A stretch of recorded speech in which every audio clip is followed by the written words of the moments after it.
Hello and welcome to my channel. Today I'm going to be talking about my last minute March homeschool plans.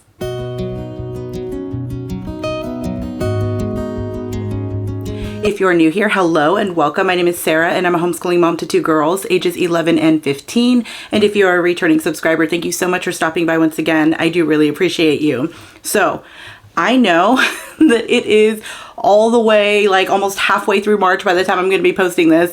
But I kind of changed my mind about what I wanted to do for St. Patrick's Day and what I wanted to do for Easter when it comes to celebrating those in our homeschool. Now, we are going to continue with our regular old, curriculum that we've been using all year long. These are just a few things that I'm going to add in to just kind of, make things a little bit more fun and festive for St. Patrick's Day and for Easter towards the end of March, I guess you can say.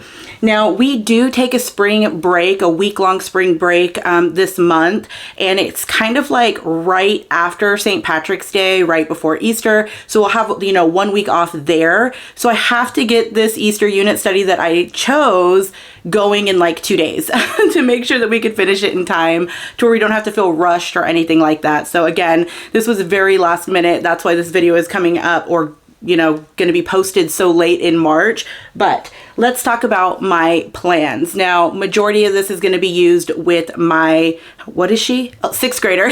I almost forgot what grade she's in. I've been shopping so much for her 7th grade year that I almost said 7th grade, but this is primarily going to be for my 6th grader. A lot of these picture books and stuff, my high schooler will sit in on listen to these as well, because these are just books that we read every single year.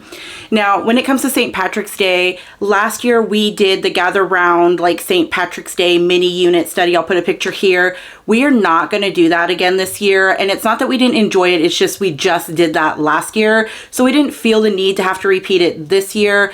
But I did want to mention it because we did enjoy it. But let me also say that this was also the unit study that it helped me realize that we are not big lap bookers.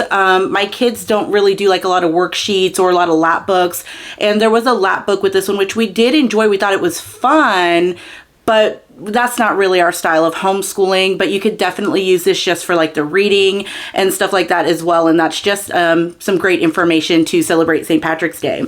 So now, for St. Patrick's Day in our homeschool, all I'm going to do this year is read our every year picture books. I am keeping it simple for St. Patty's Day this year. I will cook themed food for that day. I do that every single year. But other than that, we're keeping it really simple by just reading a few picture books.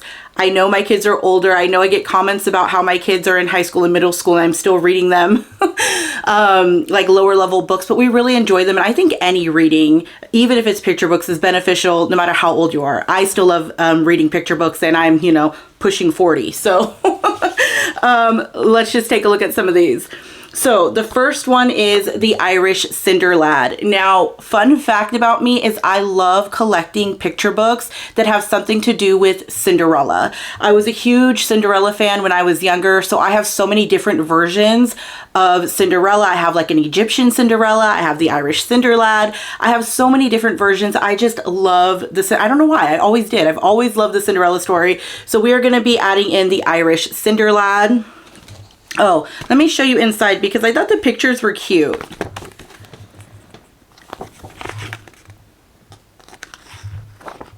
But this is a really fun story. We will also be reading Pete the Cat, the Great Leprechaun Chase. If you've been around my channel before, you know we love Pete the Cat still. So I still incorporate Pete the Cat into our holidays especially. But this one's really cute. We will also be reading A Leprechaun's St. Patrick's Day. This is a really old copy, so there's like, dents and dings and a few tears in this book, but it's like an old, I think it was like an old library book that I bought at like a clearance sale or something, but we enjoy this one every single year. This one is just kind of whimsical and silly. And then the last one that we will be reading to celebrate St. Patrick's Day is The Last Snake in Ireland. Again, we do really enjoy this one. It is a lot of fun. And again, this is a really old copy, so there's a lot of tears and dings in this book, but we really like it. It's a lot of fun. But that is all we're going to be doing to celebrate St. Patrick's Day. So now let's kind of move into what I'm going to be doing to celebrate Easter. Now, I did kind of leave this Easter mini unit study up to my daughter. I let her choose which one she wanted to do. Lydia had the choice of using Campfire Curriculum's Easter unit or Gather Round's mini Easter unit, and she decided she wanted to do the Easter mini unit study from Gather Round. It is called He is Risen. Again, we've never used an Easter unit study in our homeschool before. We've done, like I was saying, little things here and there to celebrate Easter and things like that, but we never actually celebrated it in our homeschool other than picture books. So I'm really excited to incorporate this into our homeschool day. Now, this is one that my oldest daughter will sit in on as well, just to hear the reading, but any kind of extra work or anything like that will just be done with my 6th grader Lydia. So I will give you a quick peek inside of this. I don't know too much about it because, again, we've never used it before, but we've been happy with a lot of the holiday Gather Round unit studies. Now, I know sometimes their unit studies are used for, all of the subjects except for math and all of that. We never use Gather Round in that way. We use these primarily for either like a history or a science or for like holiday studies. We've never used them as a full curriculum. We just like to kind of incorporate the topic into like our mornings or things like that. So that's kind of the way we use things. But again, that's the beauty of homeschooling. You can do that. Now, this one has 10 lessons in it. It looks like a lot of fun. It looks like it has a lot of great information.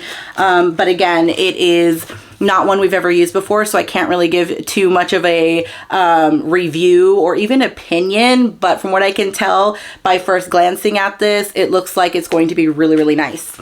And then it does also have a little workbook for your student, and they have all different levels. So again, this looks like a lot of fun. I noticed in the back, I think it may have like recipes in here. I'm not sure. I bought this last night. I didn't even really look at it too much. It was just my daughter said yes, and I was like, okay, I'm getting it. So there is this one. Now, another thing that we're going to be doing to celebrate Easter in our homeschool is reading, of course, our picture books.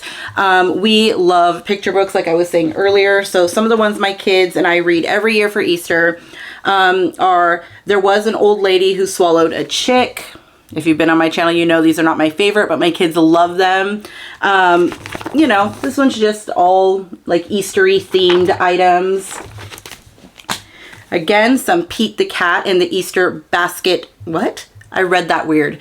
Pete the Cat and the Easter Basket Bandit. There we go. It's kind of a tongue twister for me. Again, we love Pete the Cat. So here's another one. Pete the Cat, Big Easter Adventure. Oop, the glare, sorry. Oh, this one has a poster. Whoops. I thought the pages were falling out for a minute. I was like, oh no, how did that happen? Another one that we like to read around Easter is Horton Hatches the Egg. My kids love Horton. And this again is a really old copy. Now this one is super sweet. If I don't, we read this book every single year, but if I don't read it for Easter, we usually read it at the beginning of spring. And this is Quiet Bunny's Many Colors. This one is, I love the pictures in this one. They are so beautiful. I mean, just look at the inside of the cover. That is just so pretty. Again, just a sweet little story about a bunny wanting to be different colors and kind of a lesson learned at the end about kind of accepting who you are. So this one is just really pretty. It's really sweet story. And then the last picture book, though, is Rashenka's Eggs. I hope I'm saying that right. I always feel like I'm messing it up.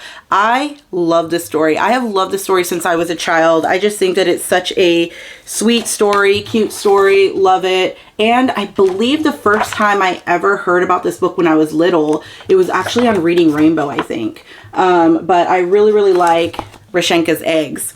Now, the last book that we are going to be reading is actually new, and it is not a picture book, but it is called, I have my notes, it is called The Case for Easter, A Journalist Investigates the Evidence of the Resurrection.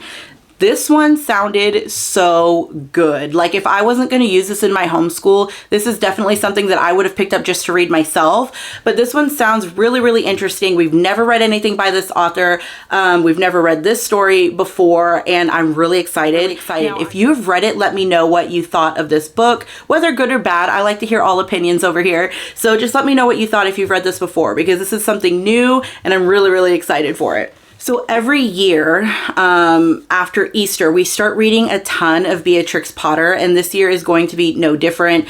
Lydia loves Beatrix Potter. She just loves the story. She loves the art. We usually have some kind of tea party that has to do with celebrating Beatrix Potter. So this year will be no different. So after we complete our St. Patrick's Day, like little readings, and after we complete Easter, we're just going to bounce right in to finishing up March, or I should say beginning of April, because Easter is the last day of March. We're going to jump right into reading the complete tales of Beatrix Potter. So this is pretty much my plan for March.